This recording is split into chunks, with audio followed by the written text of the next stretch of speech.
In the summer of 1874, a pivotal chapter unfolded on the sprawling canvas of the American frontier. The U.S. Army embarked on a determined campaign with the intent of dislodging the Comanche, Kiowa, the Southern Cheyenne, and Arapaho Indian tribes from their ancestral domains on the southern plains of the United States. This ambitious undertaking sought to enforce the relocation of these tribes to the designated reservations in the Indian Territory, a monumental shift that would forever alter their way of life. The echoes of this campaign, known as the Red River War, resonate through the chronicles of Texas history, etching a narrative of profound transformation and conflict. Numerous threads interwove to set the stage for the military's decisive intervention. The relentless tide of westward-bound settlers converged with the nomadic tribes, whose roots were intertwined with the buffalo-laden plains throughout the 19th century. As these settlers faced mounting clashes with indigenous communities,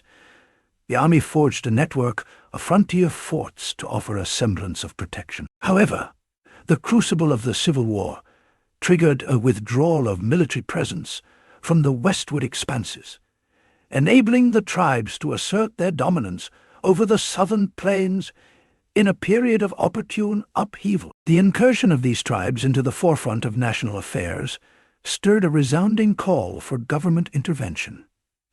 Amidst the intricate backdrop of the Medicine Lodge Treaty of 1867 emerged a beacon of resolution. The treaty created two reservations within the Indian Territory, one designated for the Comanche in the Kiowa and another for the Southern Cheyenne in Arapaho.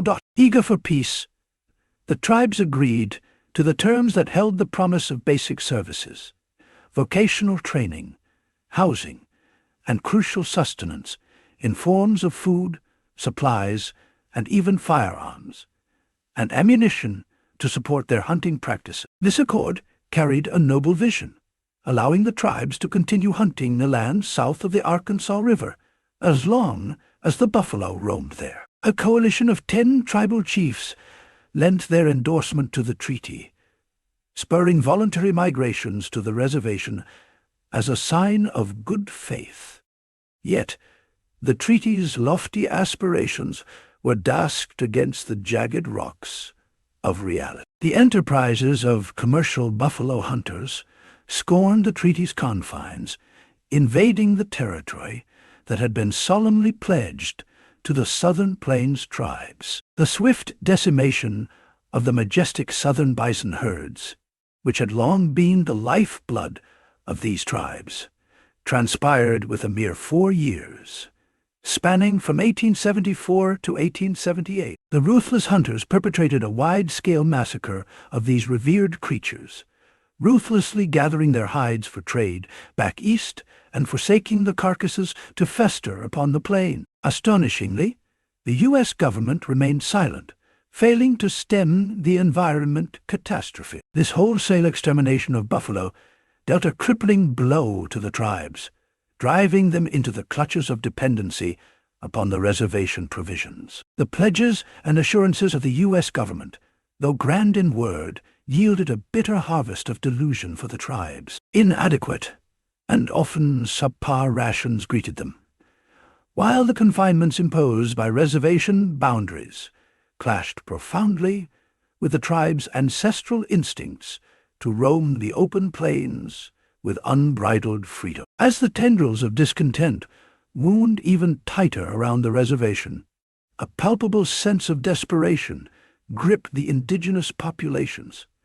By the spring of 1874, the weight of dissatisfaction hung heavy upon these lands. Conditions soured and a steady exodus commenced as many Indians left the reservations behind, rejoining the renegade bands that had retreated to the vast expanse of the Texas plains. Whispers of rebellion and resistance circulated amongst the tribes, mingling with aspirations of reclaiming their ancestral lands.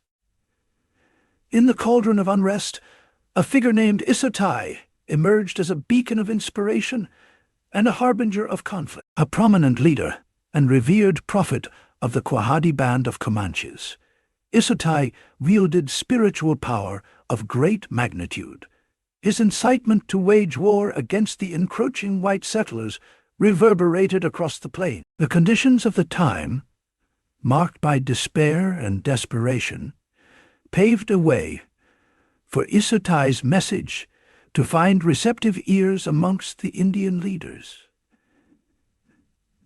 They were faced with some choices. They could either succumb to starvation or rise in armed defense, and the indigenous leaders swiftly aligned with Isatai's vision of resistance.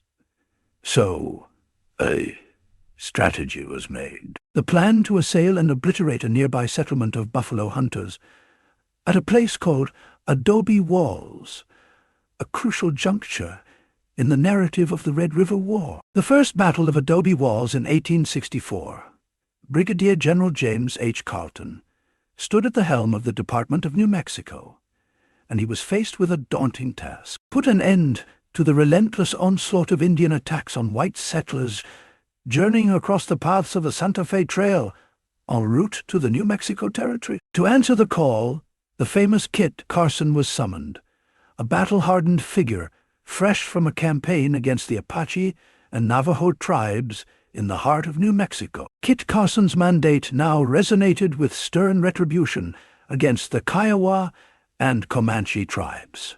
Kit Carson assembled 336 Californian and New Mexico volunteers, bolstered by the presence of 75 Ute and Apache auxiliary. The decisive moment arrived on the fateful November 25th of 1864, when Carson orchestrated a planned assault on a nearby Kiowa village.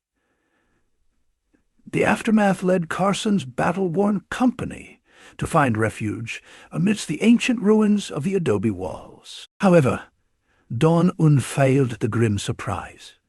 The Kiowa, joined by the fierce Comanche, unleashed a brazen counterattack against Carson and his forces entrenched at Adobe Walls. Despite being confronted by an intimidating amount of 1,000 warriors, Kit Carson's troops did hold steadfast when they had 2 howitzers sending support to keep the attacks at bay. As twilight cast its somber cloak, a strategic retreat from the bastion to Fort Bascom in New Mexico was enacted, preceded by the incendiary act of setting one of the encampments ablaze. The brutal clash had a pretty big toll. 3 souls of Carson's ranks were lost, while another 15 bore some physical scars of the battle. In stark contrast, the tally of indigenous casualties was about 60. The Brigadier General James H. Carleton, unswerving valor in the face of the odds, was etched into history, a testament to courage in the adversity that resonated through the great expanse of the Great Plains, earning him laurels as a paragon of resolve. There are 2 battles of Adobe Walls. The first one involved Kit Carson. The second one, this is all leading up to the Red River War. So this is what's happening in Texas, North Texas specifically, that sparks the Red River War. This is kind of the background of this. The second Battle of Adobe Walls was a decade later when a group of merchants from Dodge City, Kansas, followed the path of the buffalo hunters into the Texas Panhandle, the very tip-top of Texas. There they established a sprawling complex known as Myers and Leonard's Store near the ruins of Fort Adobe. This establishment included facilities such as a corral and a restaurant designed primarily to cater to the growing number of buffalo hunters in the area. The momentum of trade at Adobe Walls escalated further with the opening of a second store in April of 1874, run by Charles Rath and Company. Soon after, James N. Hanneran and Charles Rath, the one who opened the store, launched a bustling saloon, and Tom O'Keefe initiated a blacksmith shop. As Smith blossomed, the area was frequented by 200-300 buffalo hunters, contributing to a pretty thriving trade scene. Remaining indigenous inhabitants perceived the post and buffalo hunting as a grave threat to their way of life. And in my opinion, I'm sure a lot of people, it was correct. They were a direct threat to their way of life. During the spring, the Indians organized a sun dance, during which Comanche medicine man Isatai prophesied a victory of warriors engaged in battle against the encroaching buffalo hunters. Remember our old friend Isatai? In the early hours of June 27, 1874, a combined force of 700 Comanche, Cheyenne, Kiowa, and Arapaho warriors, led by Comanche chief Quanah Parker and Isatai, launched an attack on buffalo hunters' camp. Seeking shelter, the hunters took refuge in 2 stores and a saloon. Remember in my last video of Comanche history, Quanah Parker is the most famous Comanche chief and ended up being the religious leader and government leader of the Comanche. Despite the post being manned by only 28 men, including notable figures Bat Masterson, the famous lawman of the Wild West, and Billy Dixon, a famous buffalo hunter, Isatai's prophecy turned out to just be an illusion. Remarkably outnumbered, the hunters' superior weaponry managed to fend off the Indian assault. The tales of Billy Dixon's prowess emerged with his alleged remarkable shot inside James Hanran's saloon. Though its accuracy has been disputed, Dixon has never personally claimed credit for his incredible shooting. After 4 days of unrelenting battle, reinforcements arrived, bolstering the post's strength by about 100 men, and that prompted the forces of the Comanche, Kiowa, and Arapaho to retreat. While estimates varied to up to 70 Indian casualties were reported, the outcome of the Adobe Walls engagement proved to be both a spiritual blow to the indigenous tribes and the catalyst to the Red River War of 1874-75, eventually leading to the final location of the Southern Plains Indians to designated reservations. Most of the battles of the Red River War were fleeting clashes with a few fighters and low casualties, but some monumental encounters stood out. Let's turn to the first battle, the Red River. Picture this: a fateful day of August 1874. Colonel Nelson A. Miles led troops from the 6th Cavalry and 5th Infantry into the vast expanse of southern Armstrong and northern Briscoe counties of Texas. What followed was a gripping day-long saga known as the Battle of Red River. Imagine rugged canyonlands where around 650 well-armed Army soldiers, boasting Gatling guns and a formidable 10-pounder Parrott rifle, engaged in a relentless pursuit of Southern Cheyenne warriors. Incredibly, and despite the odds, the Cheyenne managed to stave off the relentless assault long enough for their families to slip away into safety of the canyons and vanish across the staked plains. Now, let's turn our focus to Major William R. Price's expedition. In a daring move, he led the companies C, H, K, and L of the 8th U.S. Cavalry from Fort Union, New Mexico towards the Texas Panhandle. A column of 216 soldiers accompanied by 2 formidable mountain howitzers and a substantial supply train as they embarked on a journey across the vast Texas Panhandle. On September 12th, as they ventured northeast between Sweetwater Creek and the Dry Fork of the Washita River, a tense encounter unfolded. Here they faced off against a band of Kiowa and Comanche Indians, led by the indomitable Kiowa chief Lone Wolf. A high ridge north of Sweetwater Creek in Wheeler County, Texas became the stage of the Battle of Sweetwater Creek. But unbeknownst to Major Price and his soldiers, Indian families lay hidden behind the ridge, desperately seeking escape. These warriors, led by Lone Wolf, skillfully distracted the troops, enabling their families to slip away to safety. The resulting running battle spanned 4 intense hours and covered 7 miles of terrain. While Major Price's column faced its own trials, Captain Willis Lyman was entrusted with a perilous mission. Imagine him leading a military escort comprising of 36 infantry, 20 cavalry, and 36 civilian teamsters, of whom only 10 were armed, as they embarked on a journey to resupply camp supply in Indian territory. On September 9th, as they ventured back towards the Red River with crucial supplies, they found themselves under relentless attack by Kiowa and Comanche warriors. Visualize this chaotic scene unfolding as warriors fired from a distance, forcing the cavalry to maneuver through challenging terrain. Ultimately, they reached a steep ravine towards the north of the Rashida River, where Captain Lyman ordered the wagons to perform the famous protective corral. As the Indians relentlessly pressed their attack, a fierce skirmish unfolded. Sergeant Darmont fell. Lieutenant Granville Lewis suffered a severe wound, and teamster named Sanford was mortally wounded while carrying ammunition. Yet, despite the initial assault, the Indians retreated to the surrounding ridges, laying siege to the wagon train. With nightfall, the battle ebbed, but the Indians' intent to maintain the siege was evident. Captain Lyman's resolve as he ordered the men to dig rifle pits, and the circle train provided additional protection. The next morning, with the Indians resuming their relentless fire, the situation grew pretty dire, prompting Lyman to send a scout named W.F. Chomsley to seek help from Camp Supply. Chomsley's daring escape was pursued by relentless Indians, and he ultimately reached Camp Supply 2 days later.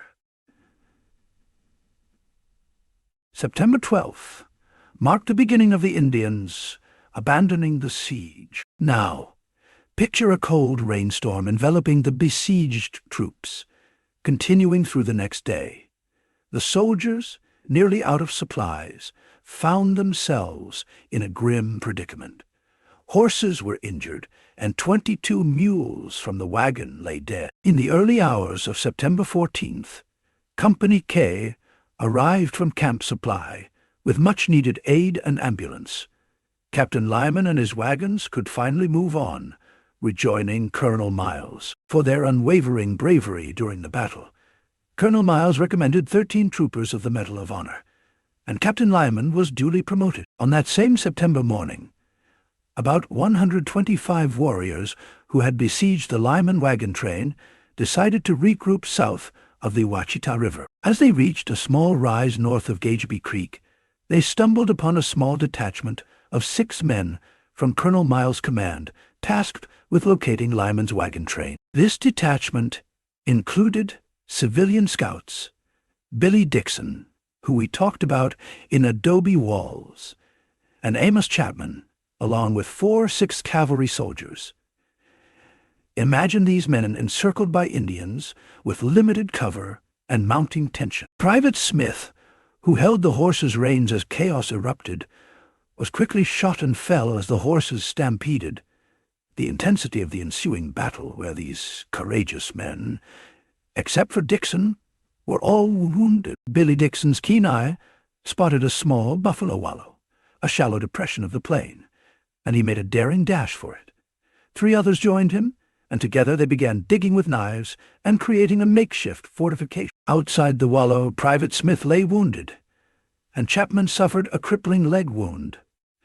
Dixon's determination persisted as he managed to reach and rescue Chapman. As the afternoon wore on, and ammunition grew scarce, their only hope was to retrieve the revolver and ammunition belt from the fallen Private Smith. A man named Private Rath made the perilous run, retrieving the items and discovering that Smith was miraculously still alive, although he was fatally wounded. A storm rolled in, offered an unexpected respite, and the Indians withdrew into the night because of the storm.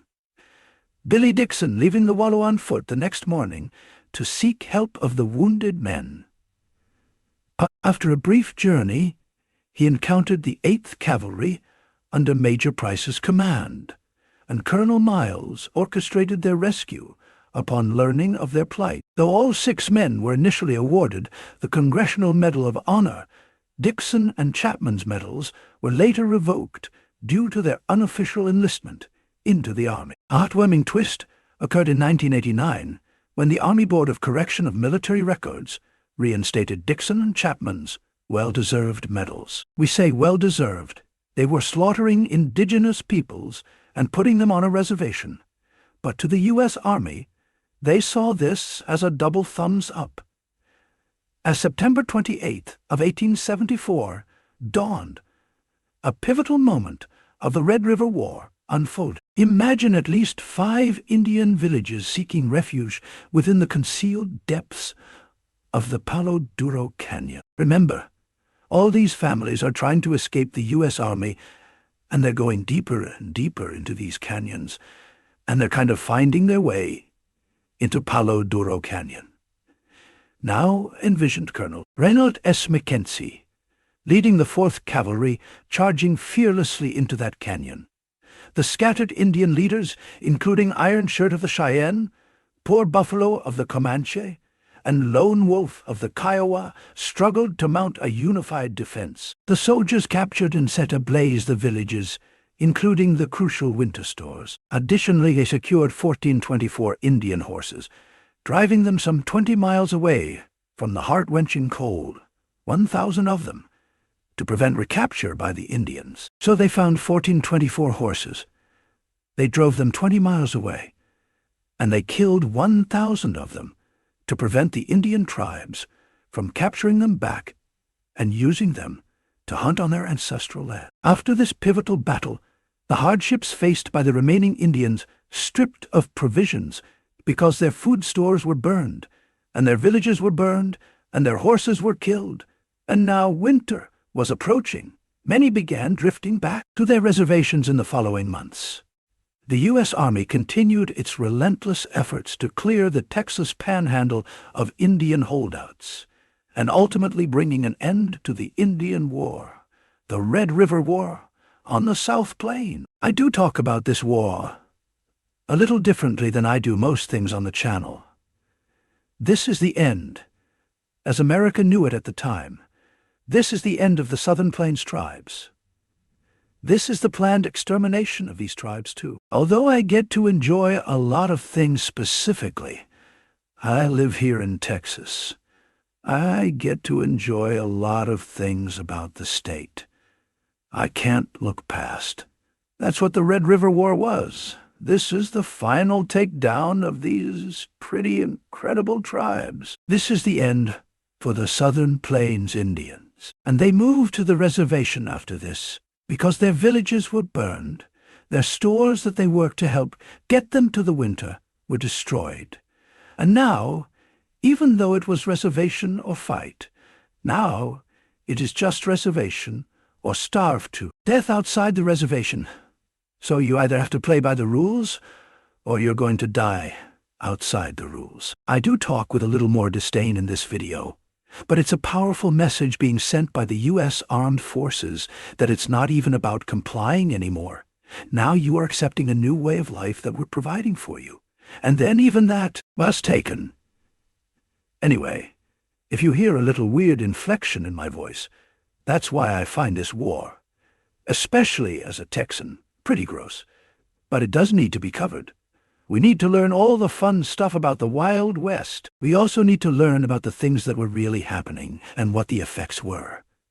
So I hope you enjoy this video. I've been out for a while. I've been down sick. You can still hear it in my voice. But I hope you still are enjoying the content. And please subscribe. Thank you.